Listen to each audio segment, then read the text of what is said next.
Y'all, I am so impatient. The stream starts at 8 p.m. I do not want it to be 8. I do not want it to be 7:59. I wish for it to be exactly 8 p.m. I'm just sitting at my computer being like, so, when's 8 gonna hit? Is it gonna hit soon? And then, of course, I found myself in the middle of reading a really good Mizueno fanfiction, and I'm like, damn. That Mizueno fanfiction, pretty good. Pretty good, not gonna lie. I'm gonna lower my desktop audio just for a little bit.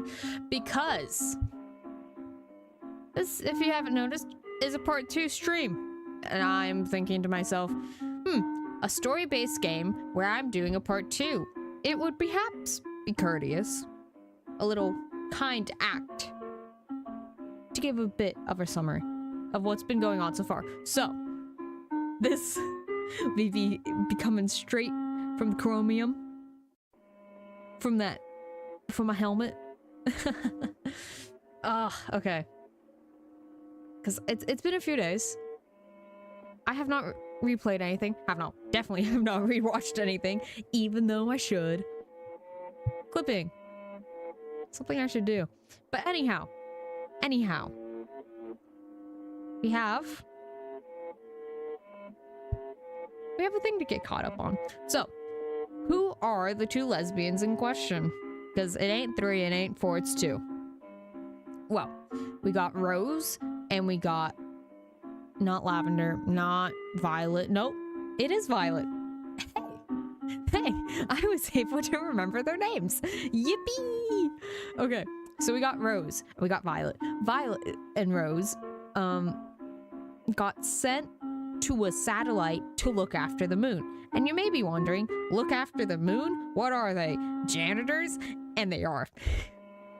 They're like engineers, but they're moon janitors. And it's not like this is a world where the moon's like inhabited, right? It's not a big deal.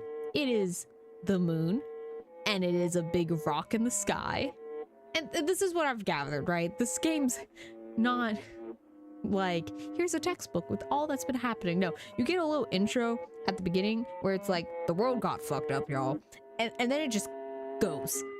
And it's all in scientific terms. So you know that when I was like trying to understand what the fuck is happening, it was just like a scientific term after scientific term after scientific term that I could not pronounce.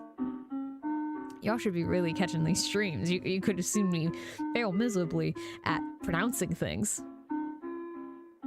Anyhow. But yeah, the world got fucked up. I could not tell you what happened to the world, but essentially, world got fucked up. And these 2 space janitors, excuse me, got sent to the moon to look after the moon. And it's unclear as if they are like full-on abandoned there, or if it's just one of those missions where it's like you signed up to be in basically solitude. It's not super clear. It's more leaning towards you got abandoned, but Earth is still sending them shit, right? I think what's happened is that the moon has something called the heart in it, which is a big mechanical thing that's important, and they were noticing errors, so they sent up 2 mechanics to just look after it and take care of it, you know. And then the heart stopped working, which is where the plot really begins. And it's like a big issue. Like, Rose is worried that they're gonna die. And Violet's like trying to soldier on.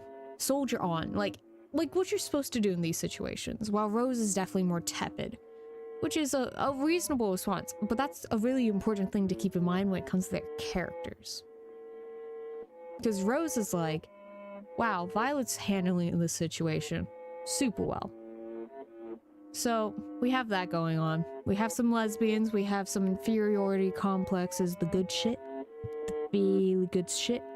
And then, suddenly, this AI named Daisy appears out of nowhere and starts making them have really weird dreams. And, oh, by the way, on the way to the heart, which is in the center of the moon, so, you know, a bit of a journey, Rose ends up trying to confess to Violet.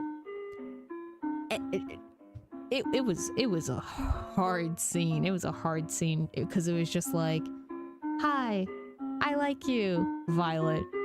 No, you don't. Don't endanger the mission. And Rose is like, you didn't even let me finish. Would you let me finish if I tried doing this on Earth? And Violet's just silence. Literal ... Says a lot. But Violet is showing signs of jealousy. So we got hope. We have hope. Anyhow. Yeah. We're gonna get started now, I guess. Yeah. So let's pick up where we left off. It will take me a moment to remember where in fact we did leave off. I do not remember. Okay, I'm gonna scroll back a little bit because right. So I'm gonna increase this volume a little bit. Yeah. So another weird dream happened, which has been happening periodically, right? And this one, Daisy and Rose kind of kissed through the helmet. Well, you know, Daisy kissed helmet, Rose just kind of watched there in like gay shock. Amazing scene. And Violet is pretty jealous. It's obvious she is if you just like see this look. Okay, you know, whatever. Sorry for caring, I guess. See? Very jealous. Hey, you know that's not... Whatever. If you want to be suck-faced with sci-fi with a sci-fi ass sex doll, be my guest. See if I care. Yeah. Doesn't sound like a middle schooler jealous at all. Totally doesn't give those vibes. No. I'll be busy saving our lives in the meantime. Please. Like, that's the actual reason you care that much. Oopsies. Yes, there we go. Any potential fighting words are drowned out by the bile that rises in her throat as Violet twists away, heading through the path. The path head. I got tripped on this last time too. The path head with newfound determination. Daisy, ever innocent, floats forward and then to the side. I have to find my Daisy voice again. Ooh. Was that too high? I apologize. Good enough. I apologize. That might have not been the best action on my part. No, it's fine. Rose's hand opens and closes, the tips of her glove brushing against her own suit. Must make some pretty scratchy noises. The path to the core is lighter. Rose is no longer fumbling through her grip every 2 motions.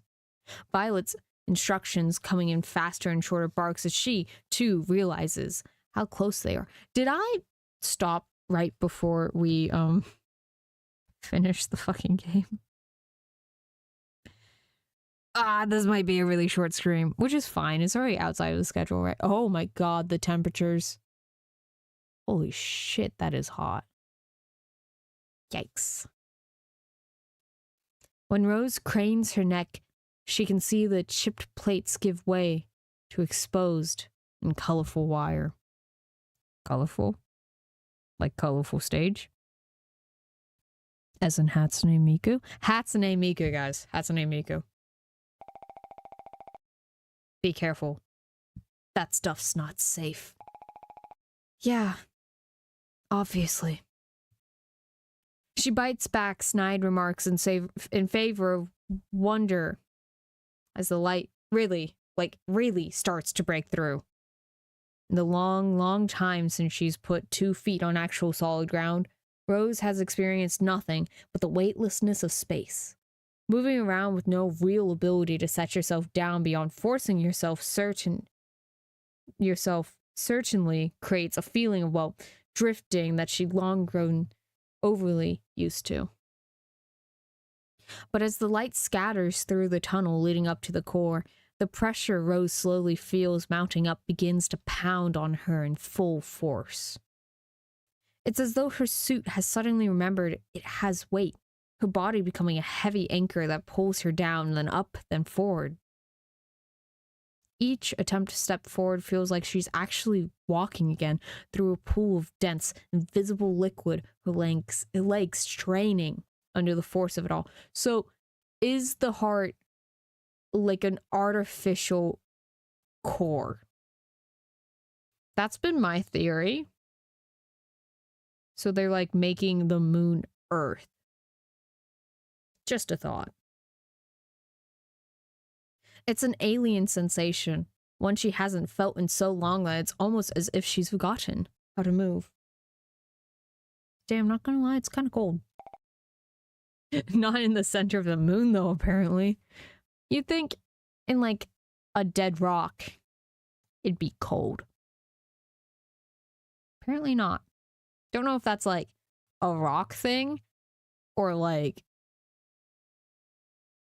a heart thing. Hard to tell. Rose? Violet's voice rings clear in her earpiece, a beacon amidst the pressurizing silence that's slowly eating into her mind. Take it slow. Don't push yourself. Yeah. Her acknowledgement is strained, caught somewhere between a gasp and a grunt as she hauls herself forward, the ever-intensifying light drawing her like a moth to a flame.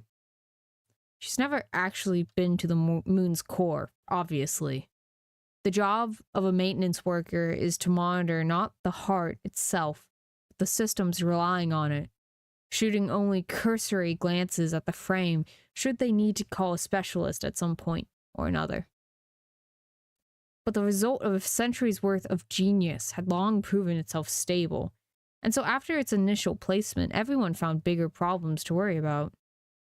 It's like how you don't think about the air you breathe on Earth, or how the sun sets at night. You just live with it, supported by all, and it's been there since forever. Or a few decades, in the heart's case. But that's all the same when you're barely a few decades old yourself. The light veers, breaking through pieces of debris with long and scratchy fingers. It's not harmful by any means, but it hurts after hours and hours of slowly plodding through eye-squinting darkness. Careful!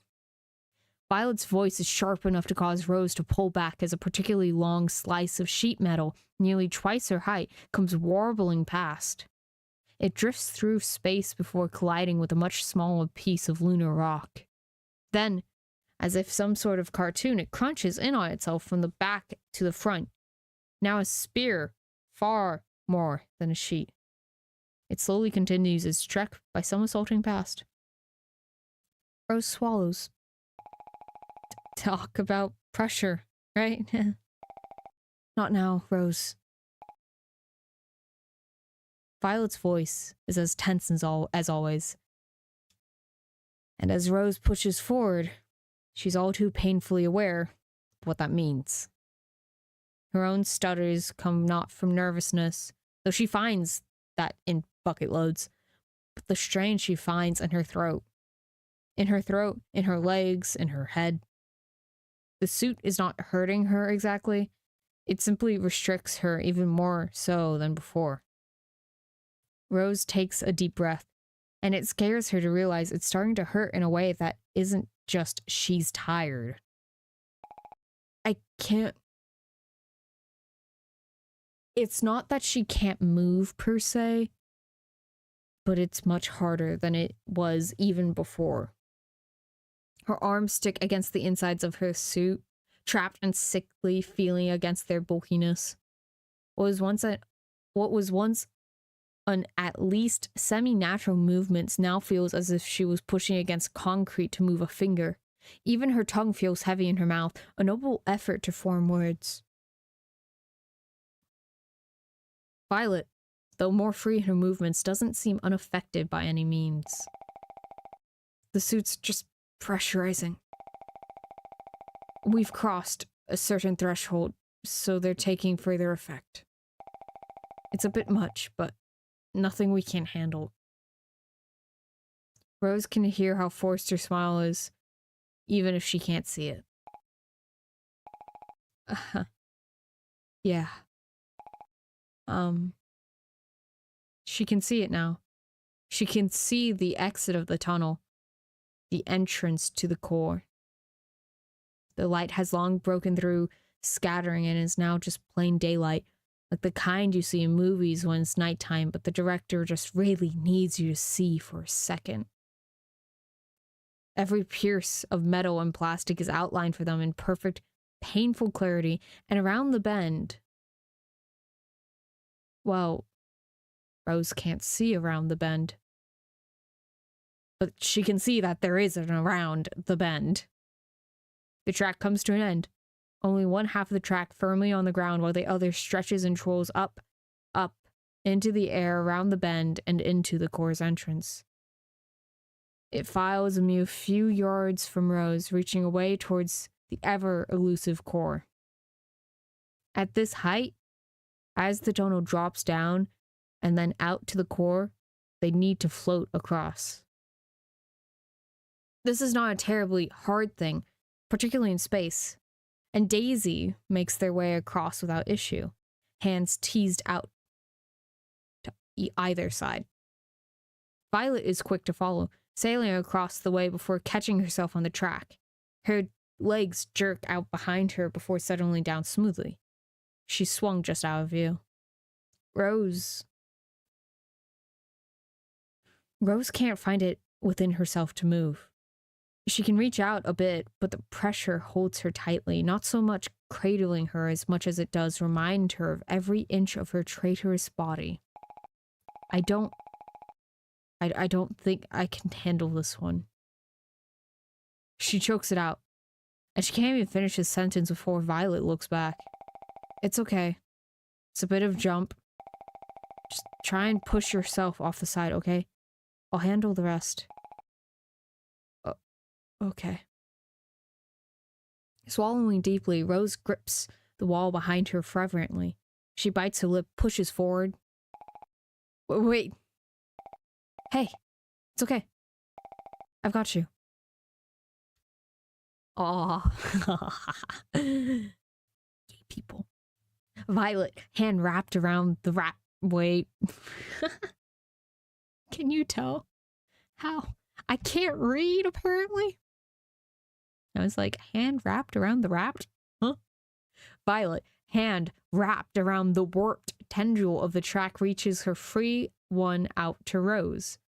Rose can't meet her eyes as she grasps at it, fingers slipping and catching. Violet swings Rose forward, redirecting her trajectory around the corner. It sends Rose so far spinning that she can't really tell which way is forward for a second, and she finds herself turned towards Violet and Daisy. The latter's eyes are utterly neutral, and the former's, through her visor, wide. Violet pops her lips. Huh. Rose's gaze follows Violet, drifting towards where Daisy floats, ever unfazed by their surroundings. That's pretty impressive. The words seem far, far too small to encapsulate the overwhelming awe that is the scene instills before there, because there, right there, within the celestial bones of the moon, nestled in its very core, resides the heart. Do we get to see it? Oh! Wow. Wow. An intricate web of crisscrossing metal pathways, useful on the Earth but pointless here, leads Rose's gaze to the very wiry and skeletal elegance. The labyrinthian constructs curve and intersect with each other, creating an impression of an infinitely complex vascular system. Infinitely complex vascular system. There we go. A pulsating network of veins and arteries, all constructed from the very marrow of the moon's metallic body, reaching out towards the core. Each pathway is adorned with countless wires that snake their way across the surface, a vast network of neural connections. They twist and twirl around the metallic arteries, akin to ivy suffocating the sturdy oak. These wires come in a myriad of colors, some glowing with an ethereal luminescence, casting an otherworldly pallor over the moon's metallic innards. Others blink intermittently, reminiscent of distant stars. The space here hums with an electric energy. It is permeated with a sound that oscillates between a whisper and a roar, even through Rose's helmet. It is an omnipresent symphony that is as eerie as it is beautiful, the heartbeat of the heart itself echoing in the vacuum of the moon's core.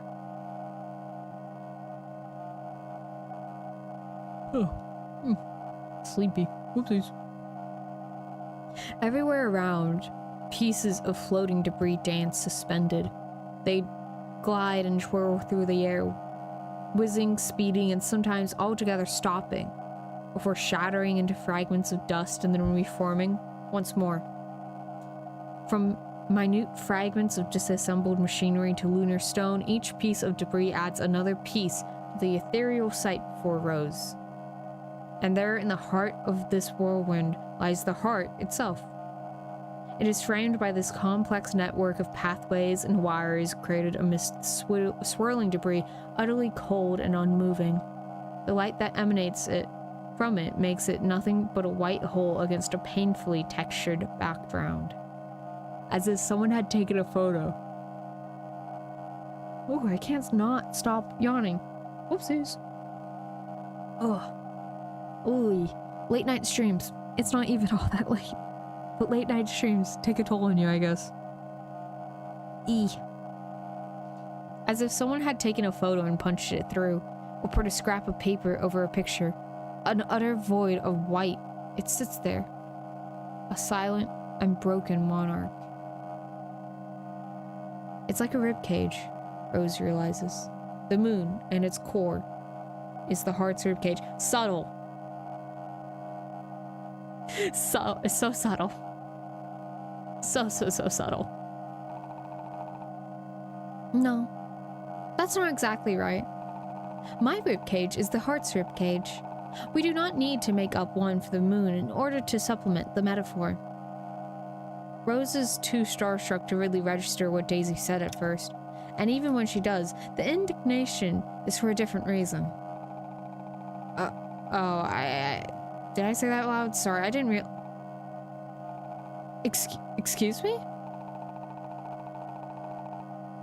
You are certainly excused, though, for what I fail to be sure of. Cut the crap. Violet's voice is thin from the pressure. I do not know how to do a thin voice. Is it like this?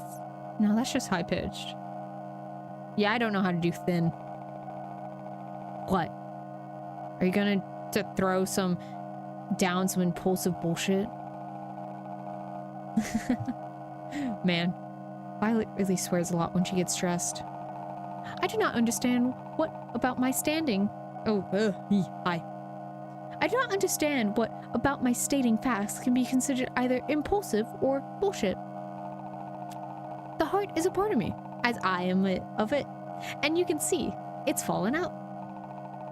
I do not possess the capability to re-equip it, or even to repossess it of my own. That would require the help of an external force. I had, at least, somewhat assumed that both of you were familiar with this, but from your reactions, I would assume it is not the case. Yeah, no fucking shit, it's not the case. I cannot yell. I can especially not yell curse words very loudly, so, we will keep it at, of course it's not the fucking case. That level. Excellent voice acting on my part, not gonna lie. Her anger boils over, tinging her words with a fiery edge that even the chilling pressures of the core couldn't quench. Daisy's comic explanation seems to have hurt a nerve, and Rose can't help but flinch at the inherent intensity of Violet's reaction. Rose, be quiet for a second. Ooh, no. Let's do that again. Let's do it again. This seems like a breaking point.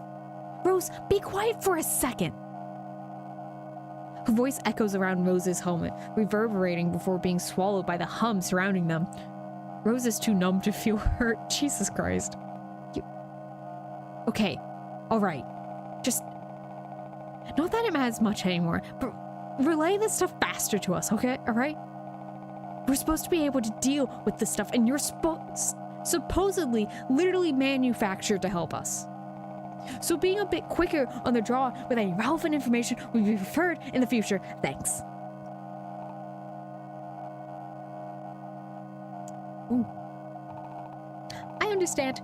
I apologize sincerely. The moon presses down and around on Rose. The pressure peaks, and with it, the small lights inside of her helmet begin to flash rapidly, only adding to the expounding headache that she finds drawing more intensely. She groans, trembling on the weight of it all as it pushes down on her head, her limbs, her chest. Rose can hardly take it. Her heart pounds. With as much precision as she can muster, she uses the propulsion from her suit to create enough resistance that the force of the impact between her and the ground is only bruise-worthy instead of bone-snapping, sharply through her teeth, exhaling sharply through her teeth. Grab the heart and stuff it in your chest? Is that what we're supposed to do? It can't be that sickeningly simple of a solution. If you were to generalize the process down to 2 steps, then yes. Those are probably the 2 I would go with myself as well. But I hope the potential and obvious complications in the matter are obvious to you. Violet looks at Daisy with as much dryness as she can muster. Complications. Really? For starters, your suits are quite a problem.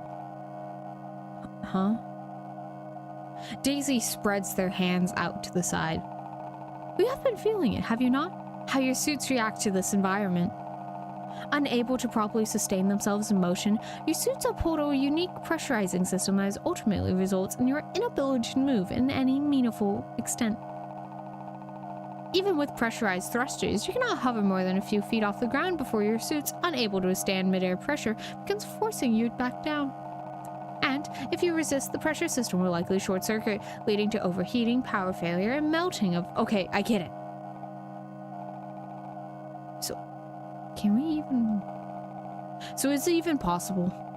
If you can't get up in there, and we can't get up there, do we make this whole damn trek to the core for nothing? Stop at the heart's finish line. Is that what you're telling me? Her breath, still dangerously thin, heaves through the helmet's speakers. Rose can feel the ground, already unfamiliar with her feet, spin and upheave. No, that's not what I'm saying at all. And stop. And heave, and spin, and stop. I said, your suits are the problem. At this step, at this very core, your suits struggle to begin to understand how to act. You 2 are maintenance workers tasked with tending to the satellite and any minor hiccups it may encounter. When it comes to dealing with highly specialized environment, you, or rather your suits, are simply incapable of such a feat. Violet's arms does a whole length twitch. So, our suits are the problem. All right. What did you propose then? That we take them off? I would like to put the motion forward, yes. It's a proposition so ridiculous it doesn't even register in Rose's head. They're using this phrase a lot. I can tell that this may have not, like, the ending may have not gone through as many revisions in the editing, because, like, when you... I've noticed this myself when, like, editing. It's like, when you get to the end, it's like, I am so fucking tired, y'all.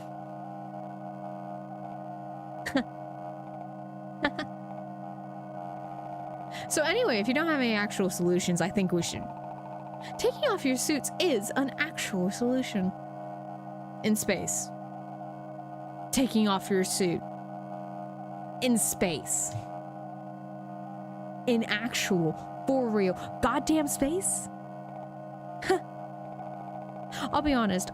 Out of all the ways I thought you might snap and kill us, this was not one of them. I think you choose something a little less mind-numbing stupid at the very fucking least. I would not think to kill either of you in any scenario. Rest assured, this solution is fairly feasible. Launching a human into the vacuum of space and expecting them to not die is fairly feasible.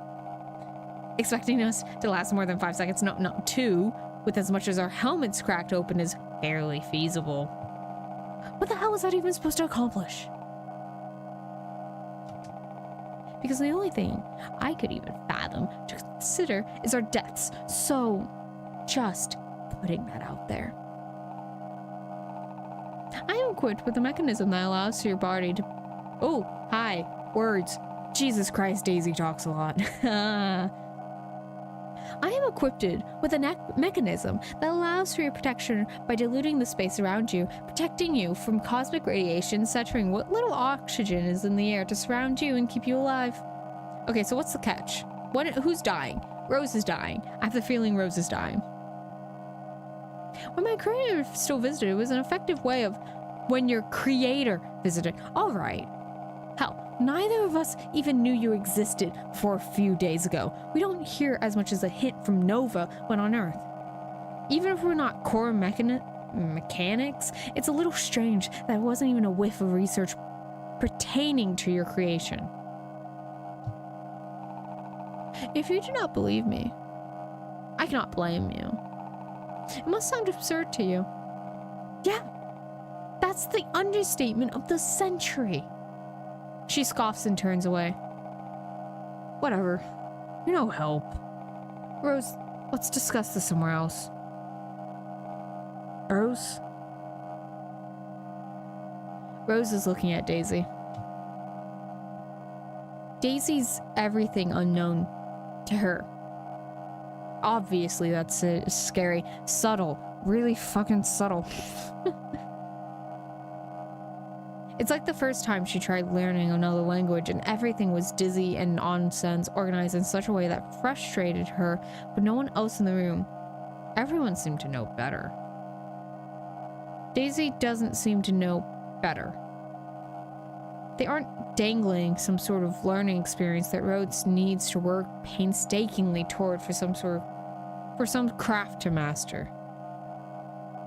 They just seem able to offer something to Rose. I'll do it.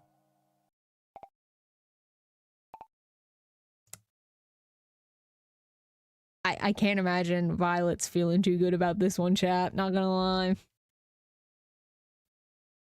The silence hides the static. Hides behind static. Oh, I can do it. Rose. But you need to promise me.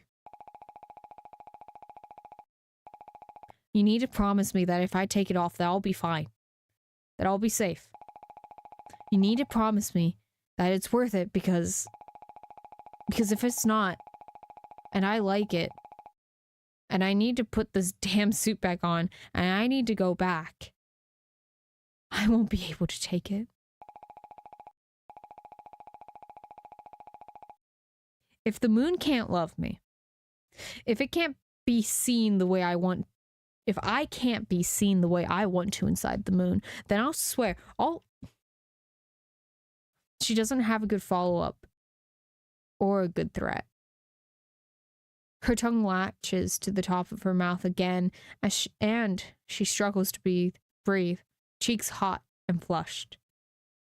All she can hear is the repeated static of her own scattered breathing echoed back at her through the helmet microphone. Is that really how you feel, Rose? Rose cannot bear to look up. For such an astronomically unlikely chance. For such an incredibly stupid proposition. You think that taking your suit off for that is worth it. Maybe you think it's stupid, but I don't. Oh, sorry. Sorry, I didn't think that taking off your suit in space is the brightest thing someone could do. Well, we don't have much of a choice here. We don't have the luxury of being the brightest. This is about survival. Okay, but is it? Is that all your choice is based off of? Because you really think that this is the most survivable option. Rose. Rose, this is literal fucking suicide. You can't just jump on the first half plausible. No. I'm not gonna even call it that. You can't jump on the first stupid idea that falls onto your lap. Do you have a better solution? We can barely stand. We can pull ourselves up. On what? She gestures at the space around them. Pieces of debris and collide and dissipate. Our hopes and dreams? There's nothing solid here except the ground, and we can't very well go tearing that up without combusting or okay, so if that doesn't work, we'll try something else. But fucking taking off your helmet, seriously. I know you're head over heels to Daisy, but Vi, I like you. Oh.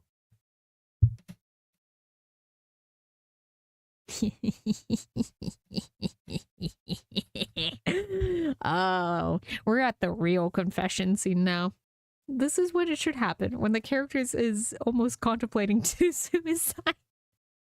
The confession scene of a lifetime, suicidal thoughts.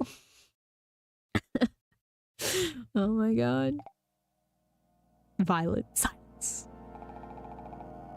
I've always liked you, Vi.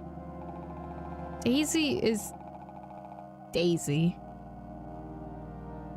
The reason I'm drawn to them isn't the reason that you think. I really, really like you, Vi. Sorry. If that's too much, by the way. I know you cut me off when I tried saying it before. So it's selfish for me to say it now, probably, but I guess I just wanted to get it out. And now I have. So. Violet doesn't say anything. Rose can't even see Violet's face. Not through her helmet's sheen. So. That's that, then. We'll be alright. Okay. I'll see you in a few. Violet. Silence. Oh, this is the shit I live for. Rose lets herself be pulled away from the platform that she has been standing on with Violet. Underneath the infinite pressure of the core, she finds her legs shake. It's not like she's trying to jump on Earth, but forcing herself to stay up in the air with the sheer willpower of her mind alone. And it actually, somehow, works.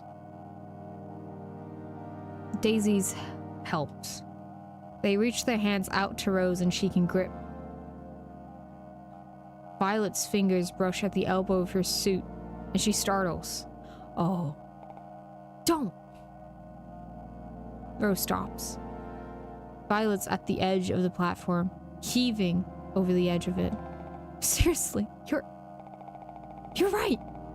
That's so selfish of you, just saying you like me like that, and then forcing me to watch you go do something like this.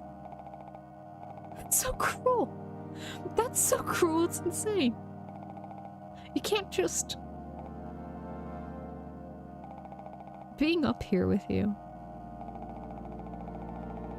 I don't think there's anyone else I'd rather be trapped up here with. So if you do this... Violet's hands grasp out at Rose's arm, but she stumbles, bouncing off the ground with a sickening thud that Rose can hear even through her helmet. She nearly goes back then. Violet's training against the pressure, and Rose knows that she can go pick her up, go help her. But she doesn't think she can turn back if that were the case. Rose. And just like that, Rose's gaze is drawn away and back towards Daisy. The static in her ears grows with each passing moment. But all it does is make Violet grow quieter and quieter in the background. I promise. So, are you ready? Yeah. Alright. This will be a bit of myself. For you. I hope it is a pleasant feeling. Daisy's hand covers Rose's. Their grip is gentle and cool to the touch, even from under the suit. The sensation spreads and Rose leans into the touch. It's like when you step into the shower. First, you test out the water with your hand, and it's kind of cold and a little unappealing because it's so unlike the rest of your bathroom. But your hand is cleaner. You still need to douse the rest of your body in the water, but then you need to scrub it clean with soap and such yourself. But it spreads quickly, all the way from the tips of her fingers to the ends of her toes and the tops of her head, all in one fell swoop that makes her eyelashes flutter and breath catch. Okay, that's what I wanted, I think. She's barely teasing at it. She's barely able to grasp what it is Daisy is giving her to fathom that it's okay for her to enjoy a feeling like this. That her body can be something that can feel this nice. That a body that is her own can be something that feels this safe. Daisy draws back, and the intensity of the sensation fades, but it does not leave. Alright, you should be protected now. The next part you need to do for yourself. I can help, but no, it's okay. I've got it. Daisy's smile remains as she pulls away, hovering just a few feet from Rose. Rose's hands settle on either side of her helmet. She breathes in deeply, then... Please. Oh. Rose looks back. Violet remains stumbled and fallen. Pressure too much even for whatever semblance of adrenaline is surely coursing through her veins right now. Rose, don't do this, please. It's spoken from her throat. And Rose can't fully tear her gaze away from Violet's form at that point. Not when she's half paralleled to the ground, elbows scraping her up as she makes eye contact with Rose. 2 sets of glass and several yards of empty space void separates them. Rose has never seen her face this desperate. She cannot answer. Rose, we don't know what's going to happen. Not it's stupid. Not you'll die. No. Violet's final plea was, we don't know. To be fair, Rose didn't know. She didn't know for certain. She didn't know entirely why she agreed to this, and she didn't know for certain if she would survive. Hell, this would certainly be in the top 5 dumbest ways to die if someone on Earth caught wind of all of this and decided to make a list. Rose swallows. Yeah. It's kind of scary. But I want to do it. So I'll just do it while I'm scared. Violet's voice peeks through the microphone. Static filling each inch of space in the helmet. Rose, don't you dare. A soft hiss of air escaping fills the helmet as Rose takes it off. Rose can't hear Violet anymore.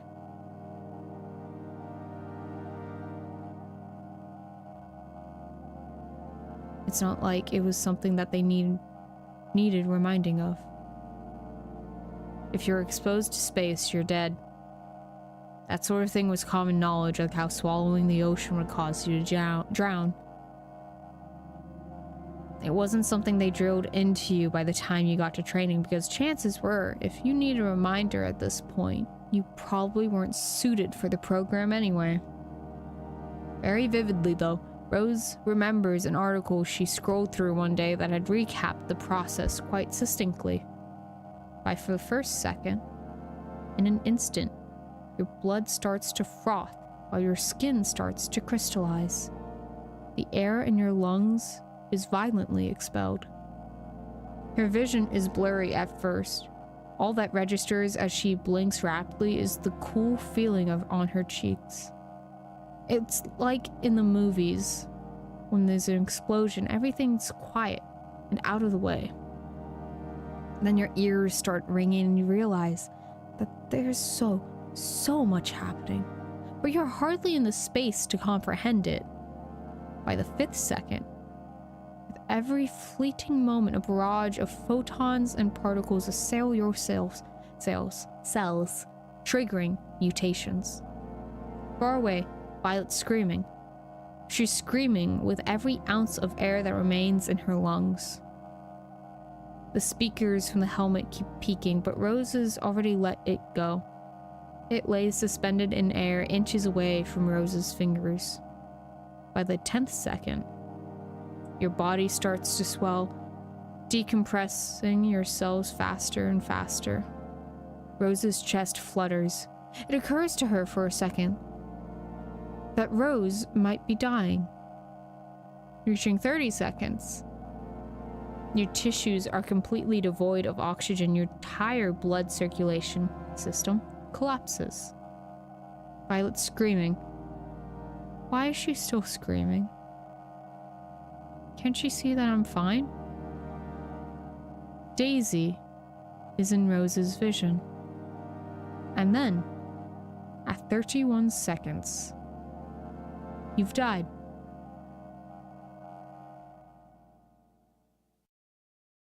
Rose gasps for air. She gets it. It's a little bit thicker and damper than what she's used to, like humidity on the hottest day of the year, but it's air that somehow feels far less suffocating than whatever remained in the center of her suit. She breathes it in deeply, and she actually, breathes. Now that your helmet is off, the rest of it should be easy. Daisy's voice is clearer than she's ever heard it. Not banging around in the middle of a tin can, not echoing static through her helmet, but clear and through to her skull. It is the kindest and sweetest thing Rose has ever heard. The rest of it. Rose nods tentatively. Daisy's hand reaches around to the back of Rose's neck. The coolness of it seeps the back of Rose's skull, and with it a soft click. She feels it fall away. It pulls down at the rest of her suit, a molting feeling that sucks downward with an audible noise. It's uncomfortable and freeing, the same way that ripping away an old bandage is so uncomfortable and freeing because it's been there for so long, but she's only been wearing it for a matter of hours, so why? And it hangs heavy and present. Just a little more, and the wrappings unfold. First, the outer layers covered in stiff plastic and metal frames. With it falls her flashlight, spinning wildly in the dark. Her radio, her useless oxygen tank, it hits another piece of floating debris and punctures, imploding, and she can feel the gust it throws out on her bare face. And then the inner life support that ranges from temperature controlled to urination padding. This one peels off like old dead skin. It itches and frays in parts that she no longer has use for, pulling at hair and moles and pimples that she's let form because it's awful hard, to take care of your body in space when you didn't even like it that much. The suit leeches at her arms. It's sticky and thick, like mosquito nets and stained mattress covers in the summer. It screams at the thought of being let go, at being abandoned, and though Rose wants it, needs it off. There is a part of Rose that feels bile rise in their throat as they do so. It's not painful, though. It's bittersweet. Rose folds in on themselves as they let their suit shed itself away.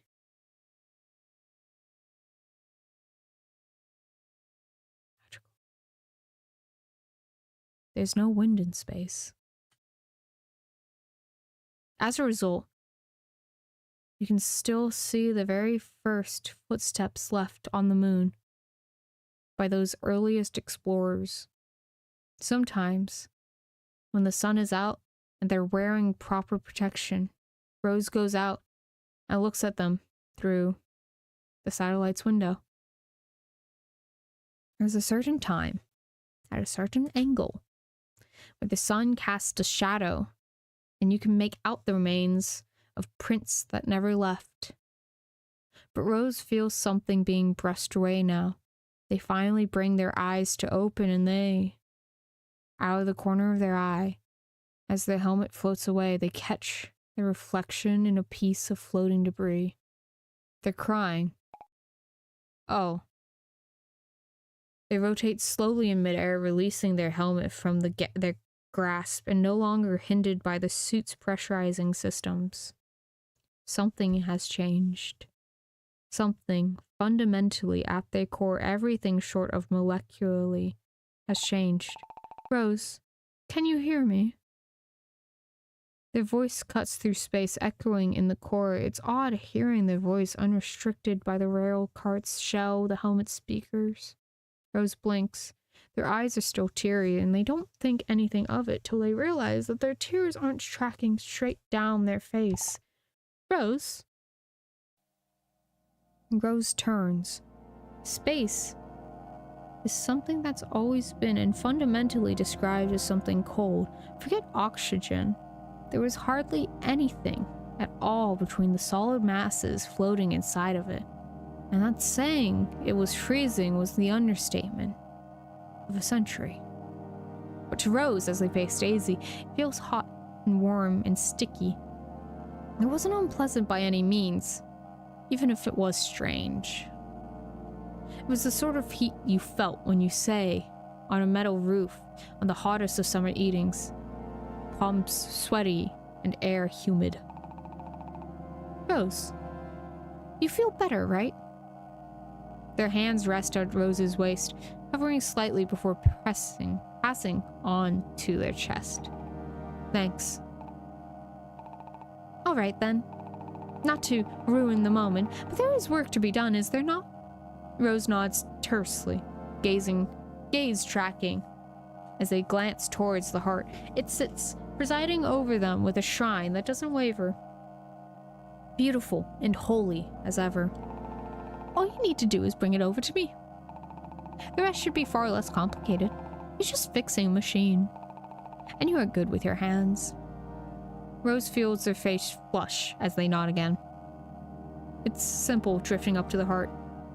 It isn't far. Rose crosses the distance in less than 10 seconds, and they aren't particularly rushing. They pass by chunks of broken railing and lunar rock with ease, occasionally pushing by something before it disintegrates to dust behind them. And all too quickly, they reach the heart. Up close, the heart is still beautiful. Wires and plates covering its surface like sinew, the pieces entwined as if they were something natural. With its glow no longer obscuring its edges, it reveals itself as small. Incredibly and almost painfully small, in such a way that it makes them almost afraid. The fact that their entire life, the entire moon, relied on something so small and fragile, that this thing was so much as hiccuping had caused them so much grief. They swallowed and reached out to it. Like the rest of Daisy, it is cold to the touch. There is an undercurrent of energy pulsating with a life of its own. They can feel every rivet of its patchwork. In its patchwork cover, a quilt work of aluminum, titanium, and steel. As they brush their hands over it, they can make out a familiar Nova logo on its edge. The familiar beat that they had long used to rock themselves to sleep returns with such gratifying relief that gentle, kind exhaustion washes over them for a moment. And if they could, they would let themselves fall asleep right that here and now. This close, they can see the problem. The wires that exude from it have snapped. Though not frayed, drops of fluid, leaking out in dribbles before falling back upwards. When Rose lets it touch them, it stings gently. They need to untangle it. That much is plainly obvious, a thing that can't be returned if it is not first untrapped. With nervousness buzzing at their fingertips, Rose begins.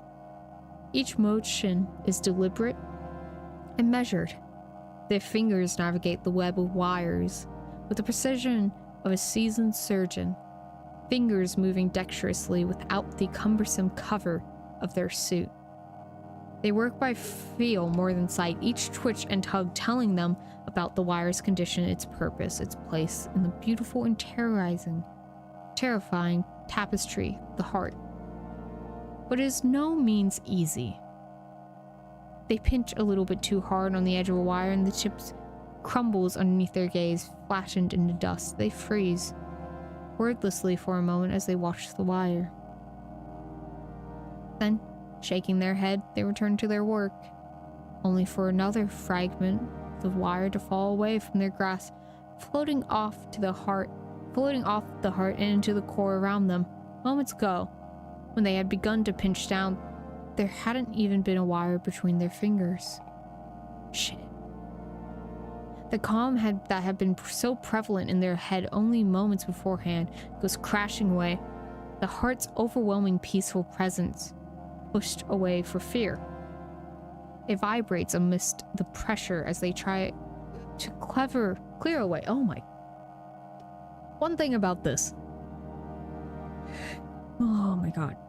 This visual novel is so wordy. Like, brother, I cannot read that well.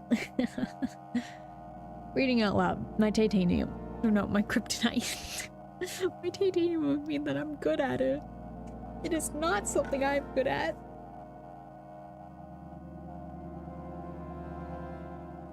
Water. Oh, so wordy. Oh my god. Okay. It vibrates amidst the pressure as they try to clear away the wires in front of them, no longer held still from its self-containment. Any attempts Rose makes to hold it still result in slowing down, certainly, but attempting to thread through wires in the same time causes more and more pieces to fall away. And more yawning. Can you tell this is a night I don't usually stream? Their hands shake. Very interesting pronoun change. I feel like that is something I have to take note of. Come on, not now. Panic begins to form in the chest, tight and traitorous. The task they had started with so much confidence now looms in the arduous impossibility that it is. Even with Daisy's protection, they can feel their breath running short. Really? After all of this, it comes down to something as simple as I can't hold it still.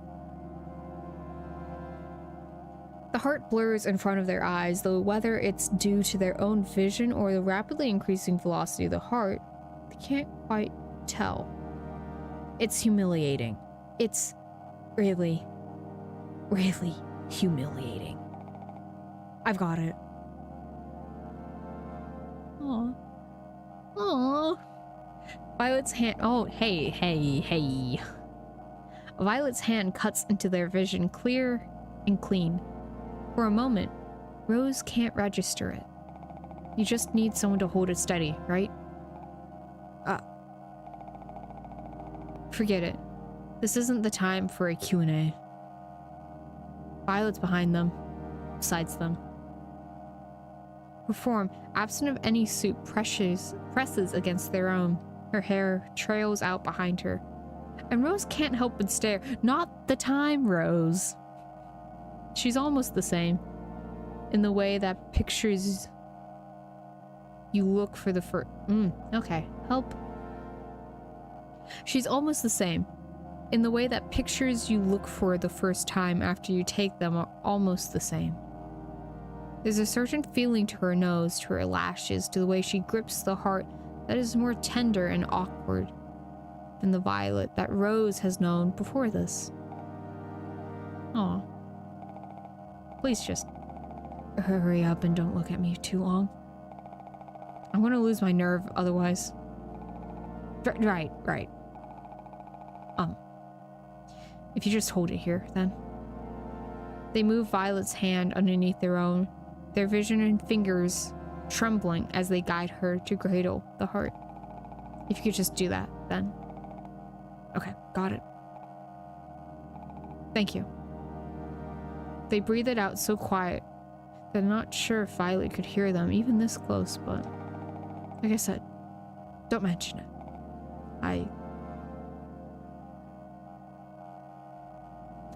Oh, wow. They are. Oh, wow. Very close. When Violet's throat is right up against their ear, they can hear her swallow. I appreciate it.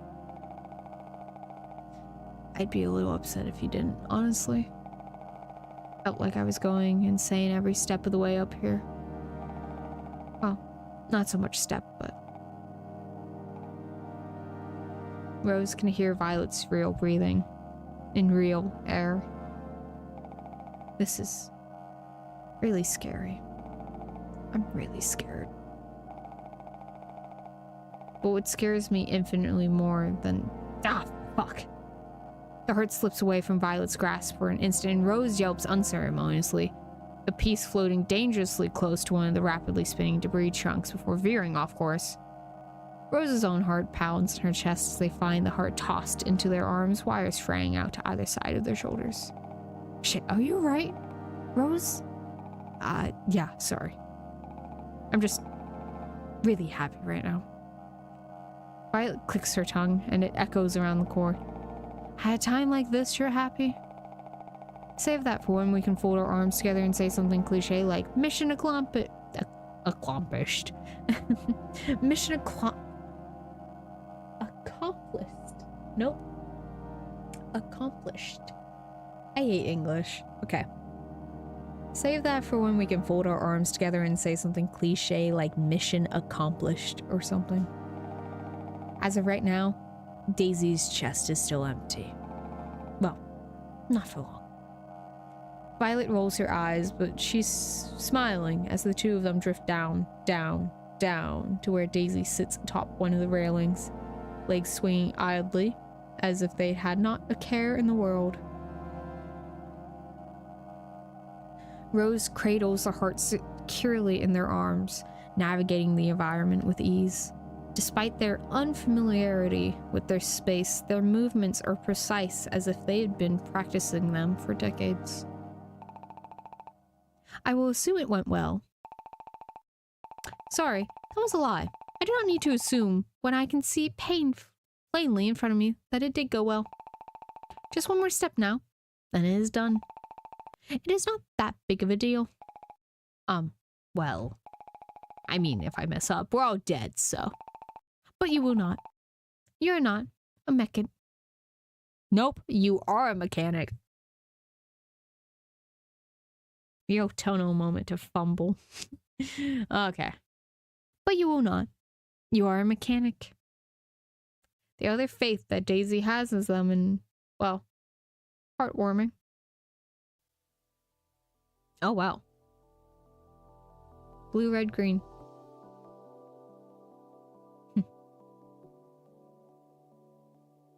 Violet hovers at Rose's side, her eyes fixed on the heart. There's an unspoken tension in the air as Rose moves to slot the heart into its rightful place, a feeling that's almost palpable. The wires slide in first, pulled forward with a kind of magnetism.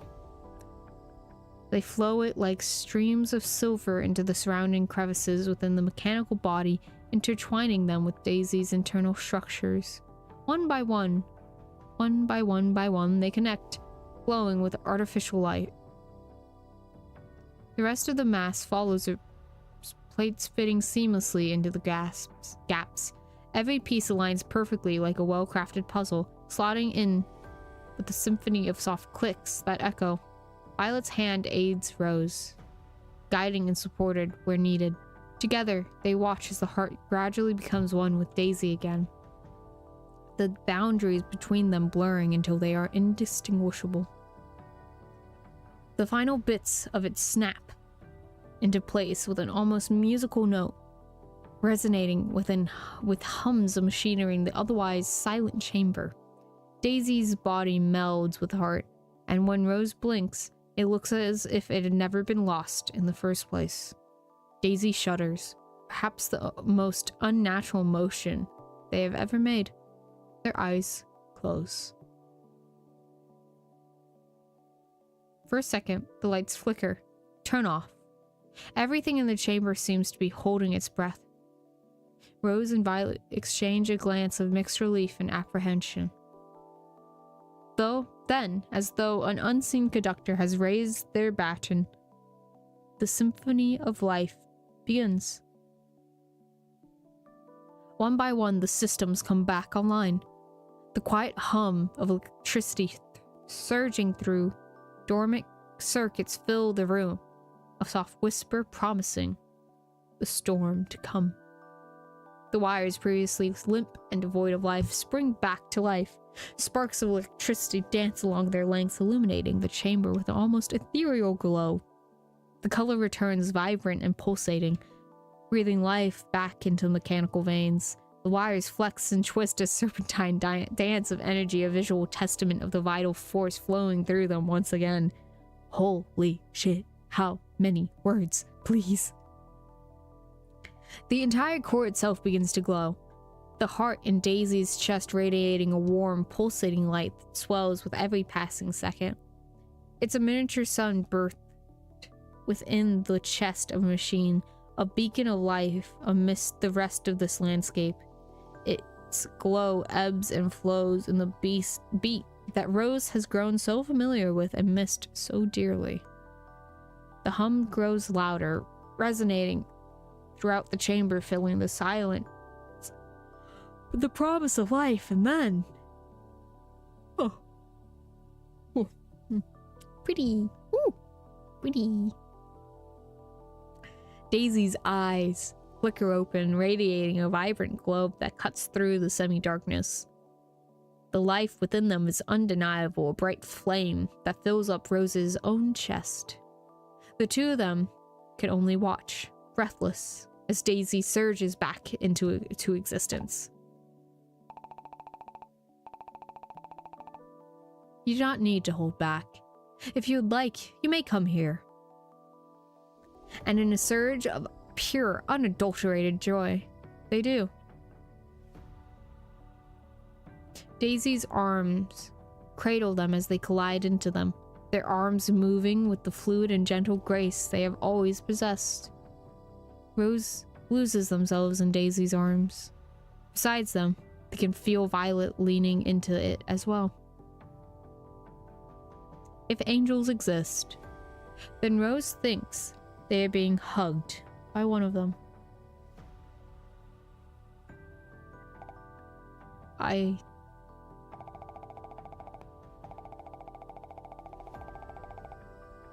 can't say the words I feel yet. Even if I mean them, they're still overwhelming to think about for too long. But they're no longer as terrifying as they were beforehand. Taking it off was scary. Taking that leap was scary. It was the scariest thing I've ever done. But I saw you up there and I was so scared that if I'd blink, it'd be the last time I ever saw you. I don't think I could live with myself if I didn't do something. And when it came down to that, well, it didn't seem like I had a choice. There's no real option if one of them is leaving you on your own. Far scarier than taking off my helmet was the thought of losing you. But even if there'd been something else, even if you'd been fine doing it on your own, I'm glad. I'm glad that I was able to help, that I stepped out. Being held like... It's nice, right? Violet does not respond. She does not need to. Maybe it's not right of me to say this, when I am not capable of passing proper judgment. However, even if I am lacking in the means to do so, I know that my creator would be happy to see me this. It's okay. This can be your feeling too. You are right. There is no purpose in holding back at this point.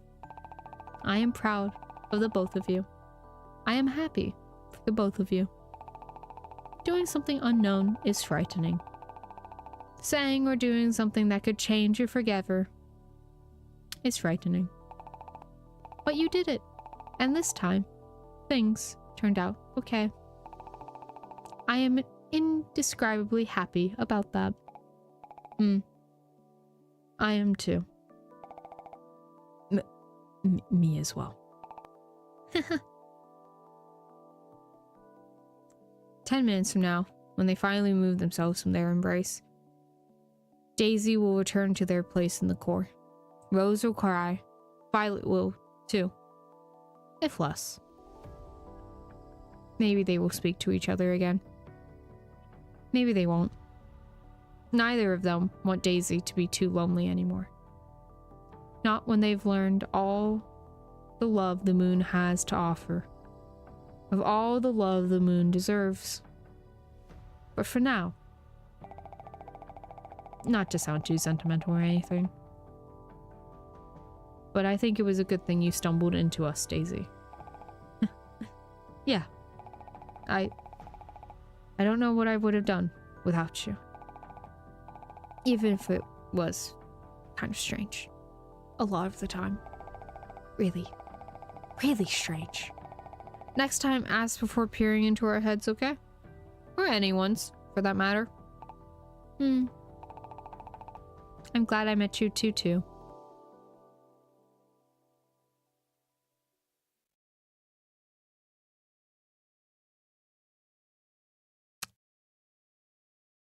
Hey!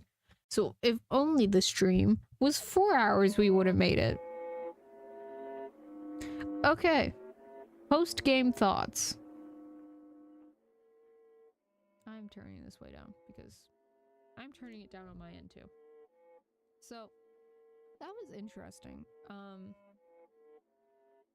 Yeah, I kind of like that their relationship was left not ambiguous, but like it doesn't like they kiss and then it's the end, right? I have a lot of questions. I have a lot of questions. But this is kind of weird, and I like the kind of weird things, you know? Definitely will need to reread it to really get those themes, like see how those themes carry through. But very interesting that it's like, first of all, there is a revised version of this game coming out, which I'm excited about. This game is kind of wordy. This version. It's a good game. And the writing is good. It's just very, very wordy. And it's kind of hard to read because of that. But, oh. I should probably be able to hear myself. Kind of important. Don't mute yourself entirely. But, yeah, that's just like an interesting thing, right? And I definitely enjoyed myself reading this, and I liked the characters, right? I was endeared to the characters. Great sign. Just like, definitely want to try thinking some deeper thoughts about this and see what I can think deeper thoughts. You know, I definitely think I want to try making a video essay about this game, like see how its themes work and analyze how it's working, because it is interesting. It is interesting. I really like the dream sequences, and I wish we had more, because I feel like Rose's character and backstory is like tantalizingly halfway there. There's a fine line between like, oh, we're keeping things a mystery, and oh, I don't know what's going on. And I feel like you can make a lot of assumptions about Rose's character. Violet's is more clear-cut, but because we had the fucking dream sequences, it's kind of like, who is Rose? Can we piece together something from that? Daisy too? I suppose it's just a lot of questions I wish were answered. But I did like this game. I want more, you know? Like, I want less, it's almost like I want less description and even more talking between the characters. Just like more it's a weird feeling. Just like I don't know how I feel about the ending. It's a good ending.